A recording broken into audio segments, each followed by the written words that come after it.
Many of us after university consider a career in consultation business, be it business consultations or law firms. And getting from a junior associate or a junior lawyer to a partner, meaning a top executive in a law firm, and especially in a top-tier law firm, is a big and tricky challenge.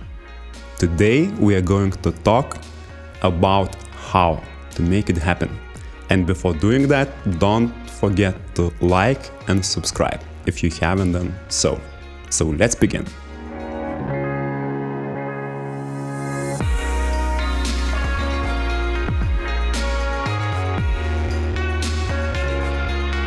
Welcome to The Young Executive, the inspiration, advice, and lifestyle podcast for millennials and Gen Z, today's and future's executives. My name is Rytis, and tonight we are talking with Migle Petkeviciene, who is a partner at a top-tier law firm, Ellex. Migle, how was your day today? First of all, hi. Hello, everybody. It's my pleasure to be here. Thank you once again, Rytis, for inviting me. So today, it has actually been quite eventful because yesterday was my daughter's 6th birthday. I cannot imagine how old she is right now, how time goes by very fast. So yesterday was the birthday, and it was all running around and taking care of birthday stuff. And today I woke up with this thought in my head that, I did a pretty good job in the last 6 years. Okay, so today's show is probably, the coronation of my morning's thought. And now continuing with this talk. And this is a very big contribution from your side. I'm really grateful for coming because it's not the weekend, by the way, but it's Friday, just for the record. And I really appreciate your contribution and finding time after your daughter's birthday. So really, really thanks for coming. And then I'd like to get back to your professional story, leaving aside your personal achievements for a little bit, which are really important, and really ask you how it all started, your professional career. I assume which was maybe an intern as a legal intern or a student, or maybe another position, but a long time ago, before becoming a partner, which was a recent event, I suppose in December or in January. And I'd like to congratulate once again, but the very beginning. Yeah, so thanks once again for your greetings. I would like to take a step back and start not from when I started my job at this law firm, but probably a bit before that. So for the audience and you as well to understand, first of all, why law? Yeah, because Indeed, becoming a lawyer is the career that follows. Choosing the right path is really, really important. So in my case, it's quite simple. My mom is a lawyer. She's a notary, and I am really, really proud of her, and I'm really honored that I'm her daughter, and I'm really thankful for everything because she has been an inspiration for me right from the beginning. So I'm from a family of 4. I have 2 brothers and 1 sister. Yeah. So, she made this impressive career at the same time raising 4 children. Which to me, I have only 1 daughter, and I know that it may be challenging too. But for her, she raised 4 children and made this impressive career, and she was really a role model for me. So I started, it was a no-brainer for me to choose the path of law. And I actually started my legal career at her office. I was so that's the trick. Yeah, a legal assistant at my mom's notary office. And yeah, you said it yourself. That's the trick. Yeah. So yeah, there are some people who think, for example, that you are entitled because you already come from a family of lawyers. But to me, she has never pushed me anywhere and has never opened the door. But she was always leading me with an example. Not to make any compromises with your conscience, not to, to strive every day, to try every day, to work hard very much, like raising 4 children and then doing a career. It was always a push. And from the very childhood days, teenage days.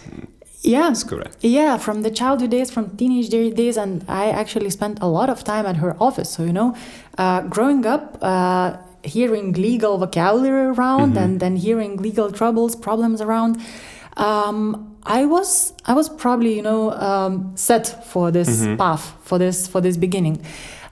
So I started there. I was there for like a year or something like that at the notary office. But then I realized that I really want to try something else. I wanted to expand the horizon and to try something different, because the ones that start there with their parents, right, and go there from it's probably some time it can get tricky. Yeah, it could be a tricky one, but it also may be easier. So I didn't want to take the easy way.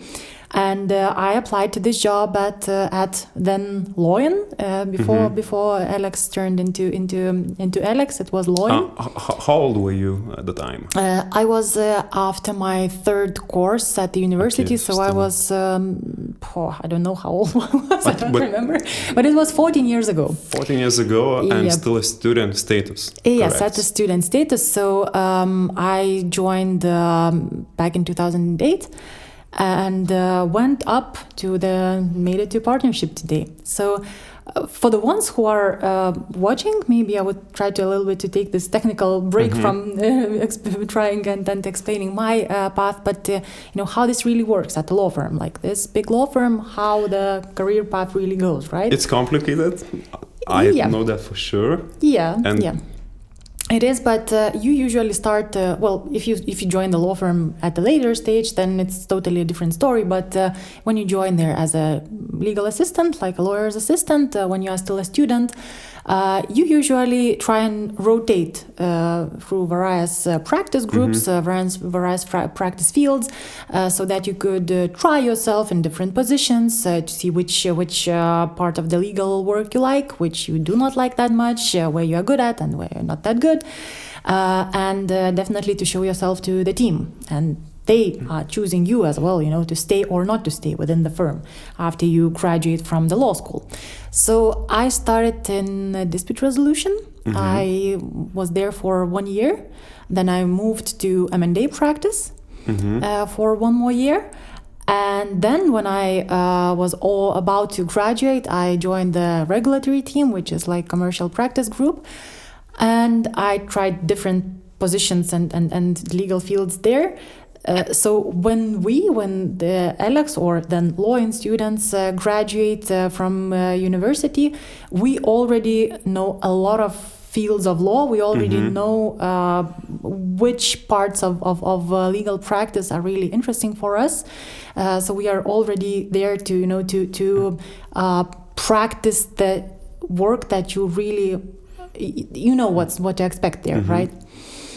And so I graduated from the university and I stayed. All right. Yeah. So then after lawyer's assistant, the second step is usually junior lawyer, then lawyer, then associate lawyer, like senior associate, then associate partner, and then partner. So it's like a step system. Sounds like it's a piece of cake, very easy. Yeah, and, step by step, and you're there. But actually, it's a really hard work. So when you ask how was it, how was the path, I must admit that I worked really hard. And may I just pause you for a little bit and ask the student, the balance between studies and work, then again, what is the secret or what is the price? How can you balance? Because you need to study at the daytime usually, I suppose, and you need to work when at night. Yeah. Okay. So it's quite tricky, but I must admit that my university grades went up after I joined the law firm. Okay, so it's it's a little bit counterintuitive, right? It seems like you might have less time for your studies when you join the firm, but it was totally on the contrary in my case, because there are a lot of people who inspire you when you start working at the biggest law firm.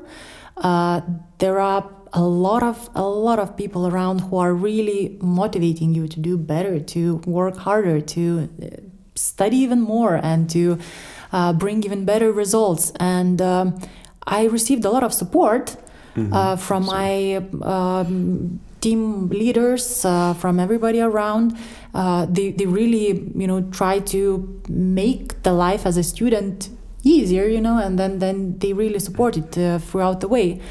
I would say that it's a tricky question, because really, as you mentioned, I remember a lot of nights at my law firm.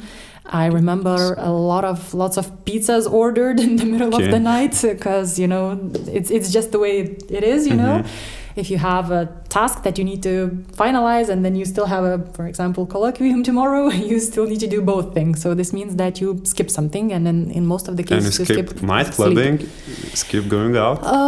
I think I was pretty fortunate that I had this phase in my life at like first or second course, and then I somehow felt that I didn't need that anymore, and I tried that. I know what that is. Moving on, and moving on was the career part.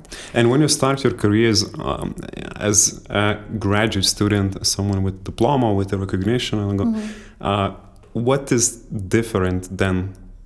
Do you have any path? Because what is the title? This is then junior lawyer. Junior lawyer, and since then 2000. So was it 2008 or was it later 2010? 2010, yeah. Okay, so 12 years, right? Until partnership. And does it change your status, your role, your responsibilities, this diploma? Sure. I'm not sure if it changes right when you receive the diploma, right? The same day than when you receive the paper, right? It probably changes with time. And it changes in the way that you are expected to not only to like conduct a research on like court practice or do some simple analytic works, right? You are then expected to become more of independent. Yeah, a little bit of independence. Well, you are still in the team, like you still need to get the knowledge and gain the experience from the others. But you already are expected to, to think of how you can help the client, to serve the client's needs best. So you are not only like drafting a paragraph of court practice or something like that. You are already expected to deliver the added value. Maybe not straight from the junior lawyer's position, maybe a little bit up, but otherwise, if you are pursuing the partnership career, this means that clients' priorities must be on the top of your mind. There's also a second path. I didn't mention when I mentioned the steps. There's also another path that you can choose, and you can definitely pursue. If you do not want to become a leader in of the team or leader of or lead the project. You just want to do law. You just want to be a very good professional. You just want to do where you are the best, do things that really make you the best professional. Then you can become a consultant or expert. So this means that you are the best in the field, but you do... Not an executive. Probably, yes. It doesn't mean that it's a less of a career. It's still the career, but this means that you do not manage the clients or do not manage the team. Which is also, I really have a lot of respect for those guys who pursue this expert or consult field of law, and they are usually having like bigger academic background. They are usually having, this whole luggage of knowledge, which I'm really fascinated by some of our colleagues who are experts in their field.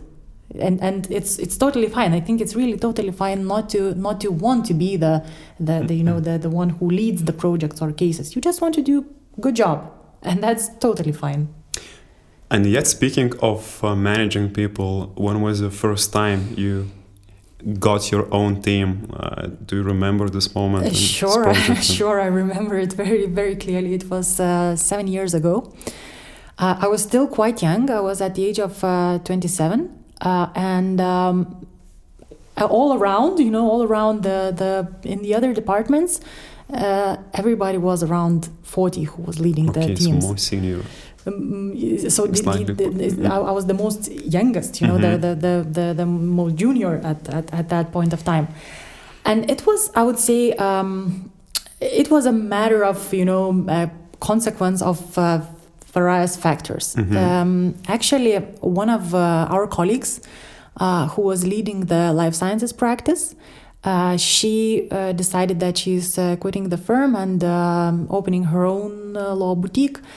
And our team managers, our leaders, our practice room leaders, the heads, they said, okay, we have two choices. Yeah, we have two options. One is to get somebody from the outside and make them manage this whole practice, or take somebody from the inside and raise somebody from the inside. And they did this decision, and they offered me this position of leading the life sciences team.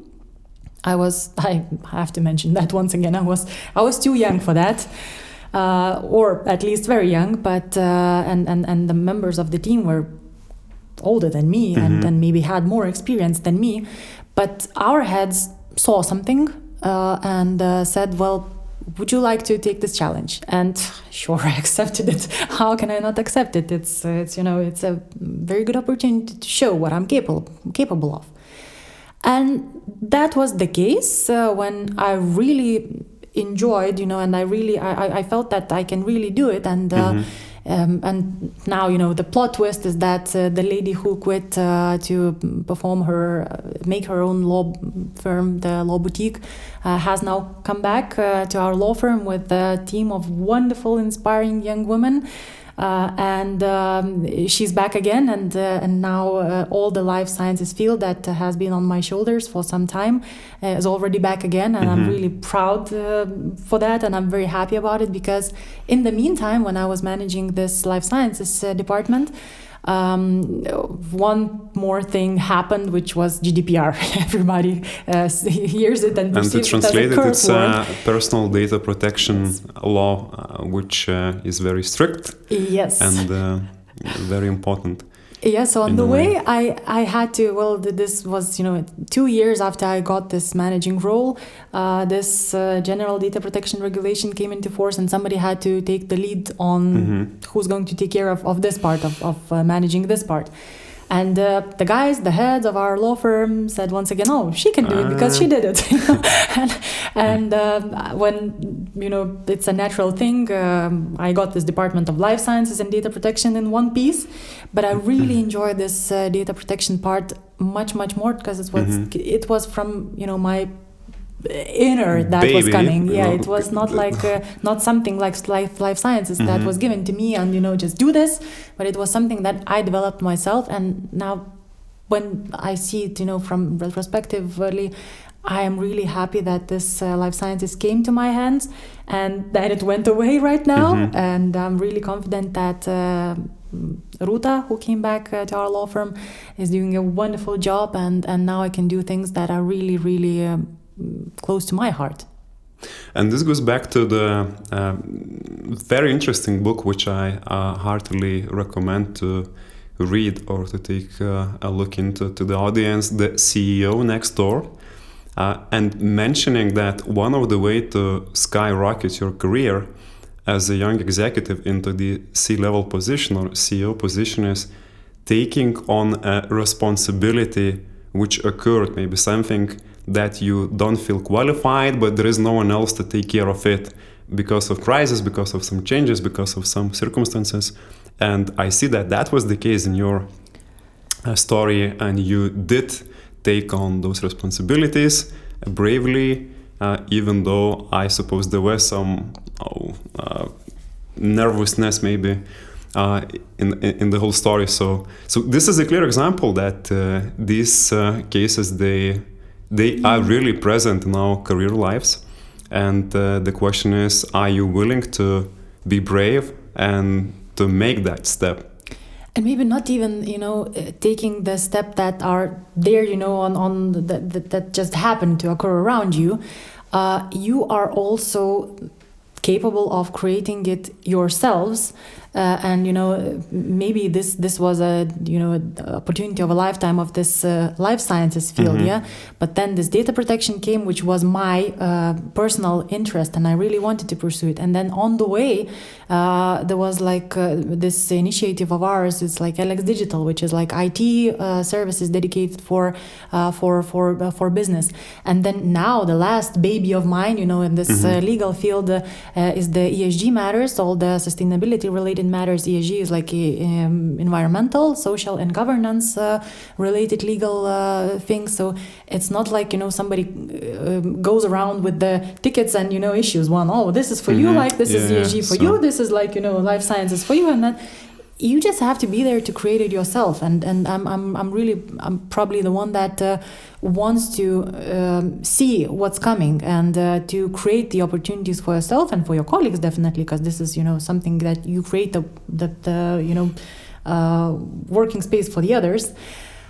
So just probably not staying in your comfort zone for too long and trying to think of what's next, what is there for me in the upcoming times. And I'm really grateful and happy that our law firm is the one who really invests into searching these new fields, into making yourself available and making the practice to cultivate the practice. It's not like something that comes from the sky. You cultivate it if it's a good word to describe it. But still I would guess that among us and maybe in our career paths sometimes we may become skeptical and think of all these extra burdens and responsibilities as something, as an supposed advantage being taken out of us and ourselves being used for someone to get a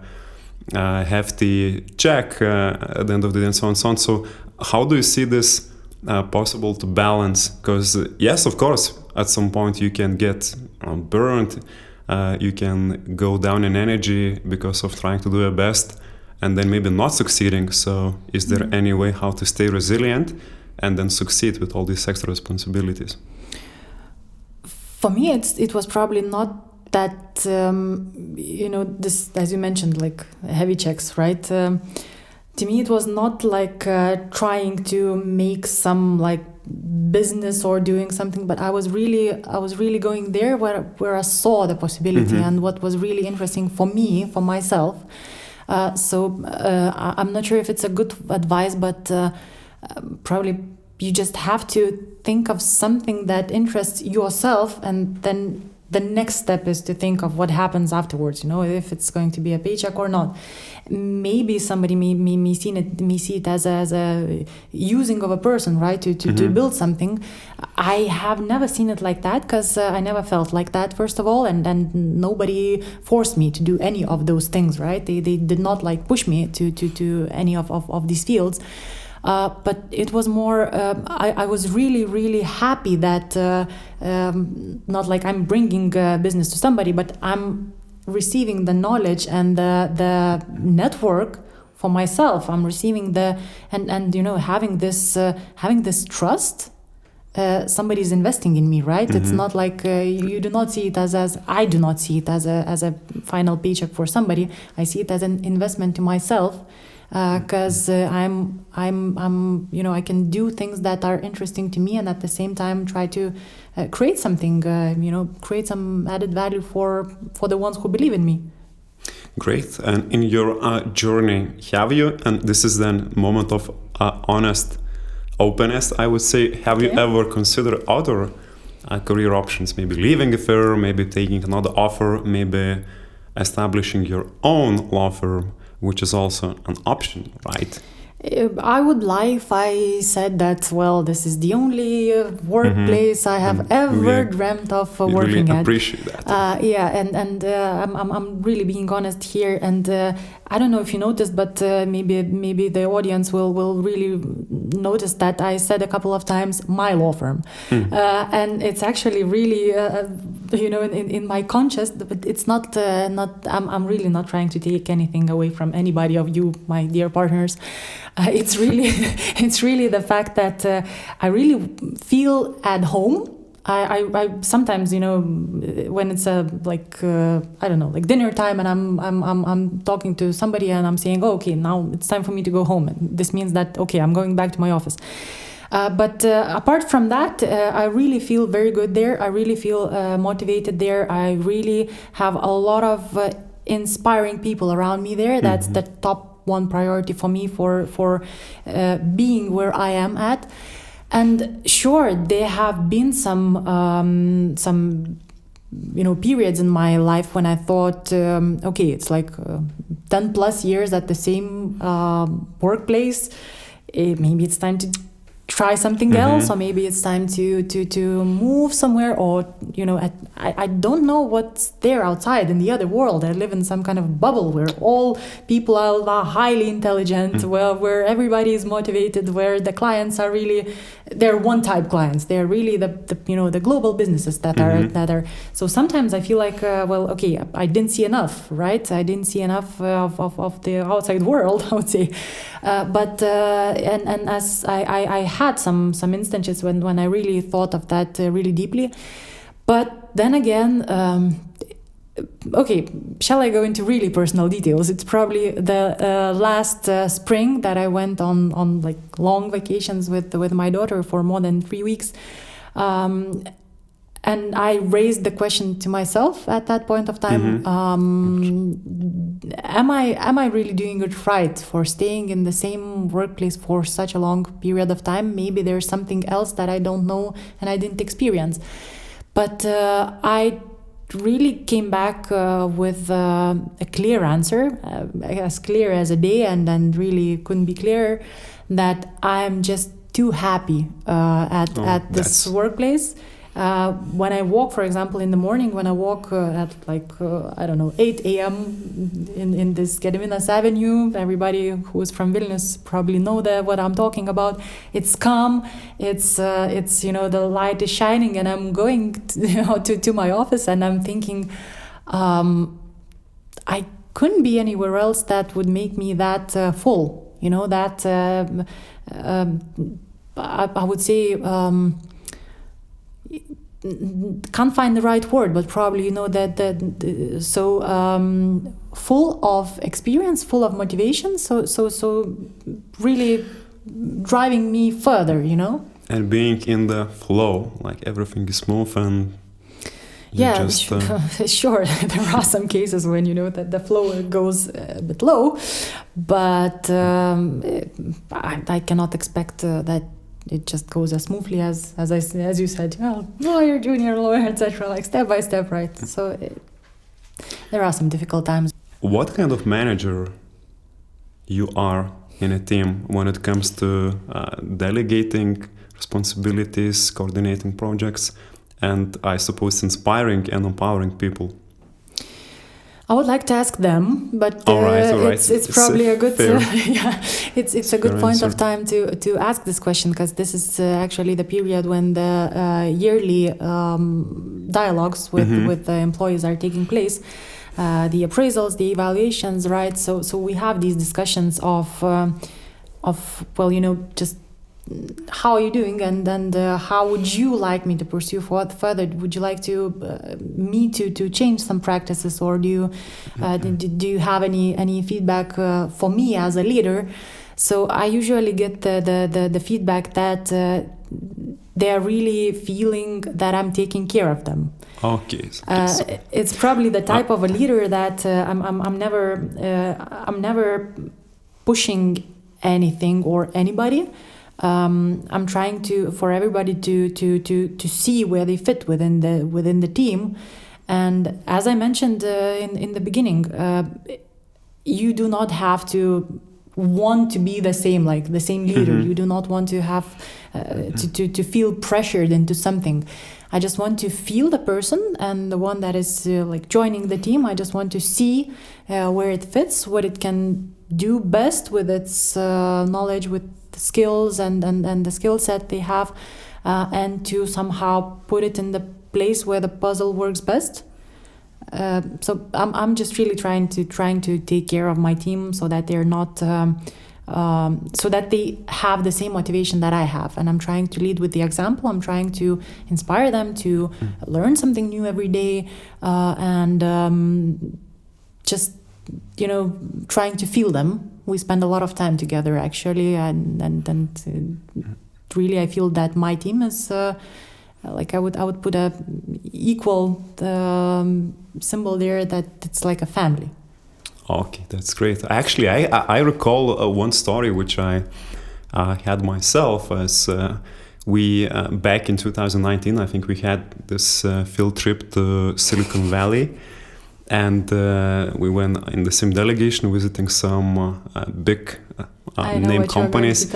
And Migle actually approached me at the airport on our departure day, asking if there is some room in my luggage, because she needs to place the teacups bought as a souvenirs for a team, each a team member, as far as I recall. And that was something. Of course, there was some room, and we made a deal. I think it worked out well. But this is probably the best example of your taking care approach and doing it in a very honest and I would say very, very lead by example case, by this way. So I can only say congratulate your team. Supposedly the reviews will be good and the feedback.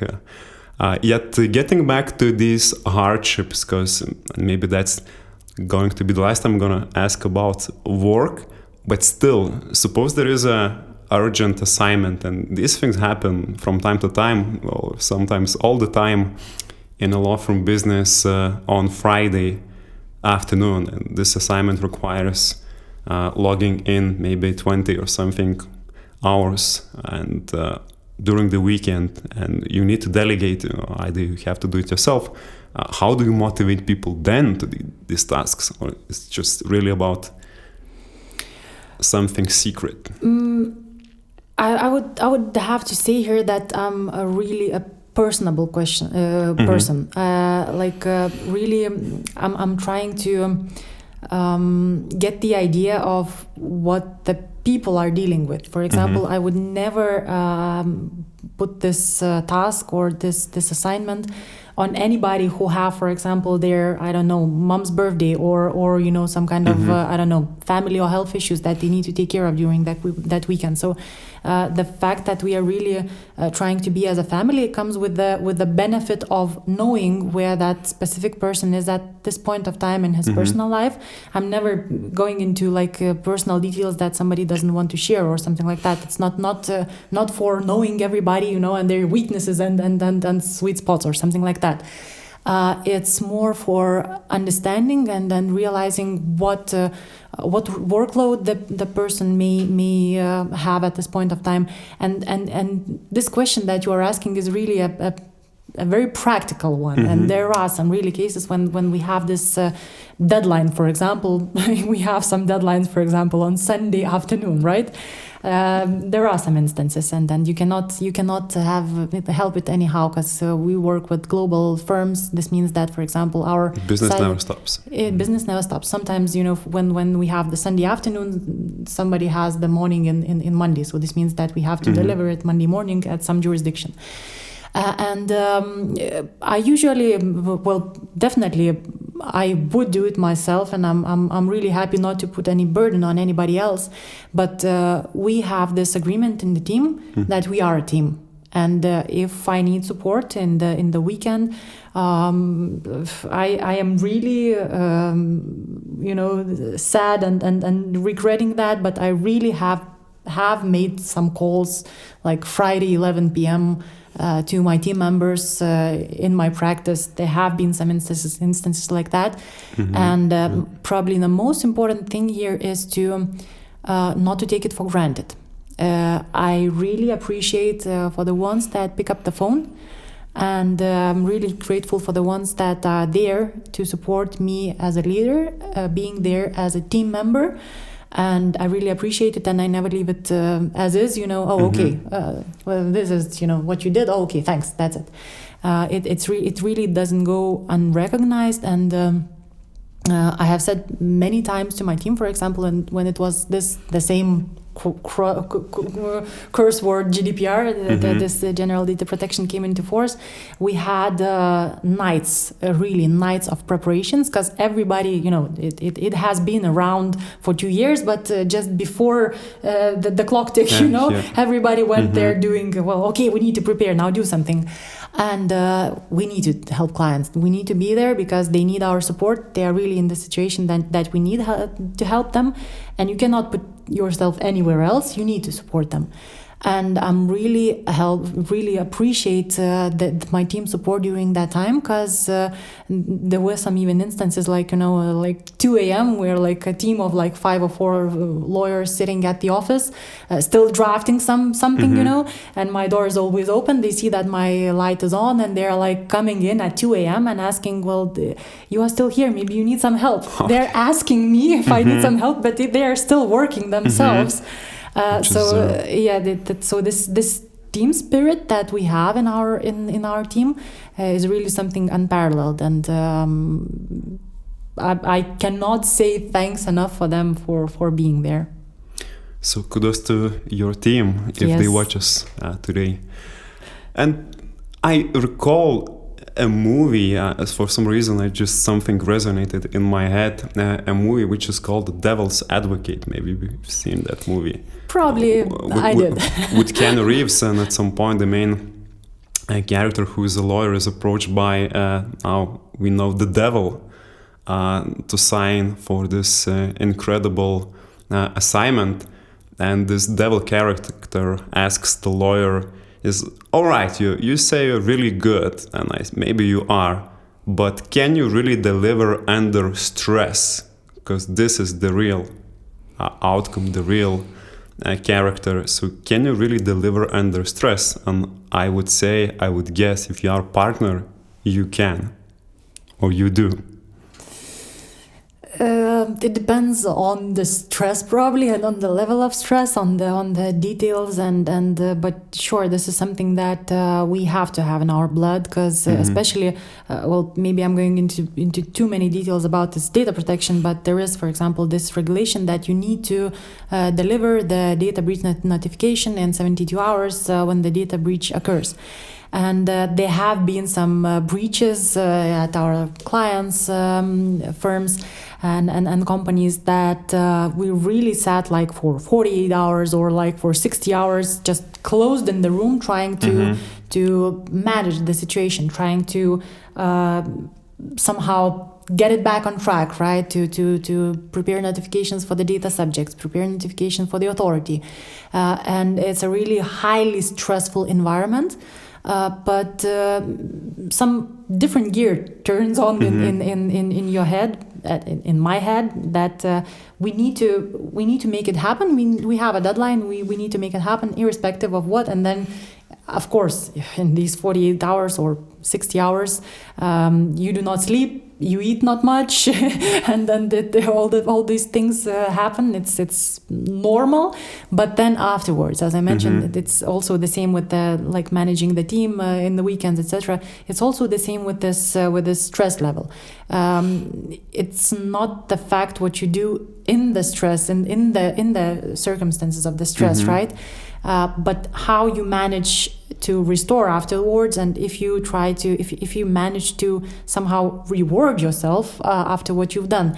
And maybe that is when your body, your organism maybe somehow adapts to that, because it knows that at some point of time it's over, and at some point of time I'm getting the reward back.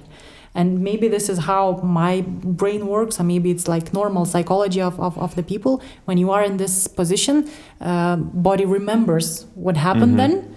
And to me personally, it's the best way to see to see the situation, that it's definitely going to be over. And when it's over, when it's done, if it's really good, if the result is really satisfactory, we can think of something how to make it up to you, you know. How to recover. Yeah. Great. I'd like to go back, not to go back, but maybe close your career doors for a moment and ask about your free time, because it sounds like there is no free time at all. And I wonder even more now that we started with your daughter's birthday, how do you actually manage to manage all these roles in your life? It's difficult. But yeah, I would not say that in a different word. It's really difficult. But I would not say that we do not have any free time. I'm not just provocating, you know. Yeah, sure. We do have some free time. I have some free time. I try to do sports as much as possible. Try to like play tennis, swim, do like regular gym exercises, etc. But apart from that, I am a huge foodie, actually. Okay, and this is what helps me recover. Maybe this bowl is an illustration of that. And actually, Migle brought these pastries. And I don't know yet what is the flavor. And I would allow myself to try one after we've finished this recording as a reward, right? After stress, after this healthy stress. So, but what is that? Have you made it yourself? Or? Yes, I did. I made it yesterday, actually, as a like one of the snacks for the ones who were at the birthday. But actually, when we speak about free time and when we speak of what we love outside the office. I am really the one who is really enjoying myself in the kitchen. I spend a lot of time there, and I'm really cautious about what I put in my mouth and the products I order. Because, for example, this bowl seems like a sweet thing, right? Mm-hmm. But there are no white flour, no white sugar. It's only organic. I have some places where I buy my own stuff, and I just have to have this like olive oil delivered from Italy, then this pistachios delivered straight to me from Iran. I have a source of pumpkin seed oil. Hi to everybody who are delivering me these beautiful things, but I really dedicate a lot of time for sourcing what comes to my table. Mm-hmm. I really put a lot of heart in that, and my friends actually enjoy that very much, because I really like hosting friends' dinner parties, and I enjoy preparing food for that. So this is my way of meditation, I would say, and this is how I restore myself after a heavy day and stressful day. I just try to spend some time in the kitchen. And when we speak about kids, I see that my 6-year-old is starting to get that as well. She knows that her friends are coming over, so she's making fruit salads, whatever she does with her own small hands, but she's already there as well. Sure, it's not that healthy like I try to do that, of course. It's a 6-year-old, but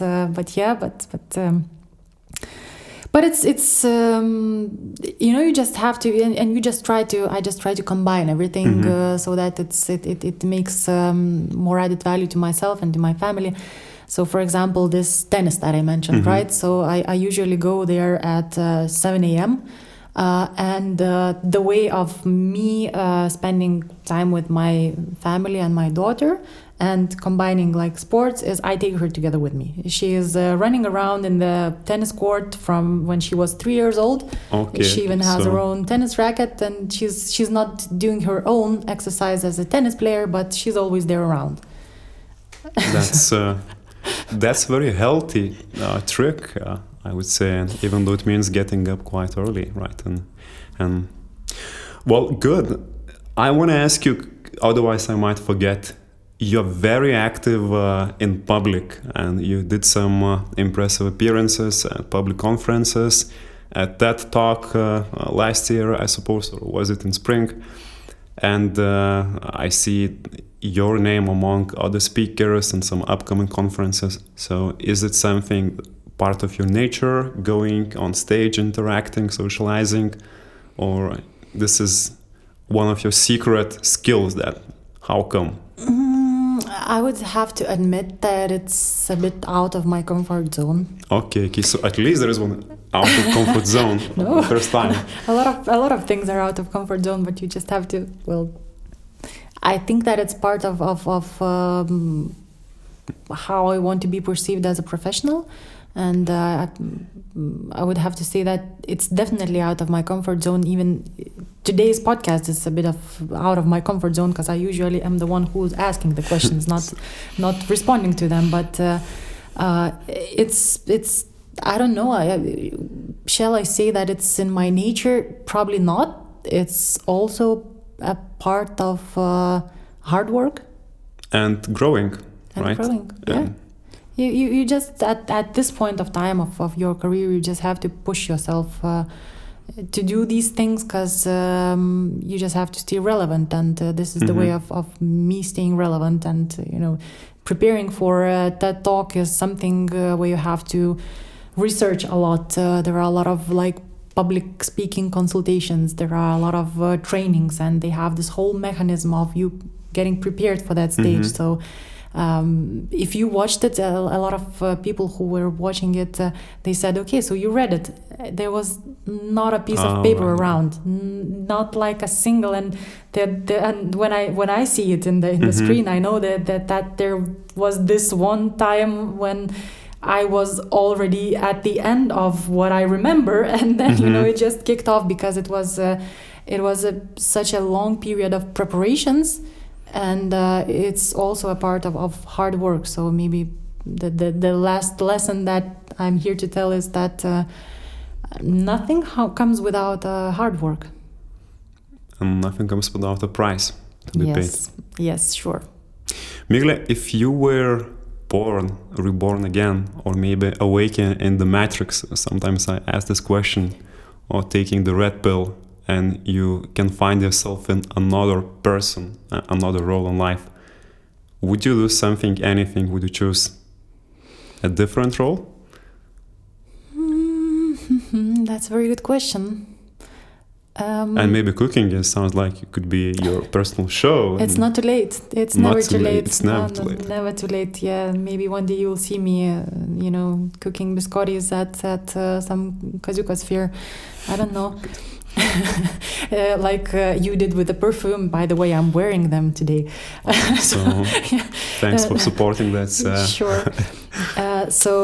I'm not sure if I want to be somebody else. I'm really happy where my life takes me, and I'm not sure what the future holds for me. But I'm really happy by the way I am, and where I am, what people surround me, and if I had this red pill, probably I would save it to the last day, so that I would know, where that takes me, and do I have to take any additional measures or not? No, so with such delicious food, it's too risky to leave this world and enter the new one. Going to the very end of this podcast, we have a tradition of sharing some advice or wisdom. We can legally somehow describe it in a way, some pieces of wisdom to our audience, and maybe a couple of them, 2, 3. What is important to succeed in a career, maybe to become a successful, or to become a partner in a top tier law firm. So any advice? Nothing else than hard work, as I mentioned. I think that you just have to work hard to be the best version of yourself, and nothing comes without a price tag, as you mentioned. So hard work is really the key, and then the first rule I would say. Second one is probably just staying true to yourself. Maybe trying to feel what's really there, what you are really tempted to do, and maybe the third thing is a lot of people are saying, make hobby a work, and then you will not have to work anymore. But I'm really against this saying, and then I really don't find it convincing. Convincing enough for me. Yeah, right. Because I believe that at the point when it becomes your work, it's your work. It's not your hobby anymore. So maybe the third part is really consistent to what we are talking now. It's to find something that really fills you up and try to do something else than the work, just to stay interesting to yourself and to the others, so that you are really a well balanced person, not to burn, not to make yourself some kind of a sacrifice for something.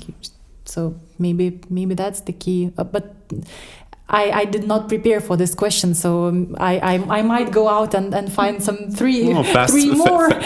Fast thinking is really important, I guess, what comes spontaneously, because these are really foundational truths, I would say, from my own experience. Sure. And on that note, I'd like to reflect maybe a little bit that I guess in a law firm's business, in a top tier law firm's business, when it comes to the career, there is no easy way out. And easy way for success, and somehow an easy way to avoid those long hours or hard hours, some hardships, tough situations, complex challenges. Because this is the truth, and if you really want to succeed, you have to be ready. You have to be ready to face these challenges. And having said that, I also think that having inspiring people next to you, and maybe that's one of the biggest advantage of a prominent law firm, as you mentioned several times. And that's an incredible learning curve that you can have compared to maybe smaller law firms or other law institutions. And that's an advantage. So for anyone who is young and considering career, I wish to take these advices into account. For those who are somewhere in the middle and having some doubts, I think it's important that you would feel that this is your area, this is something that you really love, despite these hardships. And the ones who consider other options, like maybe opening their own law firms, we had one guest early before in our podcast, and that pathway, it has other strings of hardships attached because you are on your own, and that's another story. So all in all, I'm really proud of you, of your achievements, and I was going to ask you, okay, what's next? But I guess there are many things lying ahead of you, and one of these cooking projects could be maybe something you should think about it, living outside your law firm career. And I'm really, really, really grateful that you contribute to the podcast, that you managed to come right after your daughter's birthday, after yesterday. And I wish best of luck. So it will be really interesting to follow your future path. And I hope that you can really inspire some or maybe many young future lawyers to choose this path and become successful executives. Thank you, Rytis, and it has been my pleasure. And I would probably end by saying that you are also one of the persons who inspired me, and maybe having these people around really helps. So thank you very much, and thanks for inviting. Thank you very much for listening. Mutual gratitude. Thank you. And on the closing note, thanks again for watching. Don't forget to subscribe if you like it, if you haven't subscribed yet, and just like the episode. See you next time.